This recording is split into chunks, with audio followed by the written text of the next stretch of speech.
Hello hi नमस्कार जय जगन्नाथ केमती अच्छा आप समस्ते आशा कर भल थे मुझे बहुत भल अच्छी तो कौ मैंने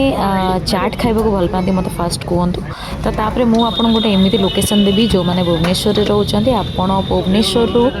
पटिया थिबा माने पटिया इन्फोसिटी रोड रे गले आपण को लेफ्ट साइड रे जस्ट पटिया छकरू आपण 200 मीटर जिबे आपण को लेफ्ट साइड रे होटल क्रिस्टल क्राउन रो टिके आगरे गोटे फूड गली अच्छी आपण सेठी मंगू भाई को स्पेशल चाट निश्चिंत ट्राए करंतु से माने 50 रुपीज नौचंती सेतिर आपण को विभिन्न वेराइटीज रो चाट रो ऑप्शन मिल जिवो जेमति कि दही बरा चाट आउ पापड़ी चाट आउ प्लेन चाट आउ समोसा चाट तो बहुत सारा ऑप्शन मिल जिवो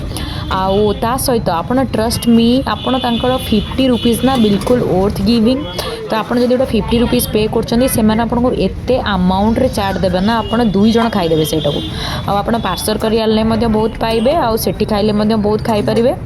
आउ सी सब यहाँ ओपनली ऑप्शन दियंती कि आपन को जहाँ दरकार पछरे जहाँ दरकार पियाज पापड़ी इवन आप जाए ठिया हो तो सी आपको सागे सागे गोटे पापड़ी देवे आउ से बिहेवियर एत बढ़िया तो आपन को बहुत बढ़िया लगे तो केबे जदि आप पटिया विजिट कर तो इवनिंग रे मंगू भाई स्पेशल चाट निश्चिंत खातु आ बहुत ही टेस्टी बहुत ही यमी आम से माने से चाट रे एते सारा जिनस पकाउछथि पियाज दही आउ बीटरूट आप बहुत सारा विभिन्न प्रकार कॉर्न पापड़ी सब आप पछरे मागी खाई पारे से आउ बहुत ही भल आपको निश्चिंत सैटिस्फाई लगे आ को मैंने खाई निश्चिंत कमेंट बॉक्स रे जणाता जो मैंने खाई ना जल्दी विजिट करंतु सेठी की इवनिंग टाइम रे ही जिवे।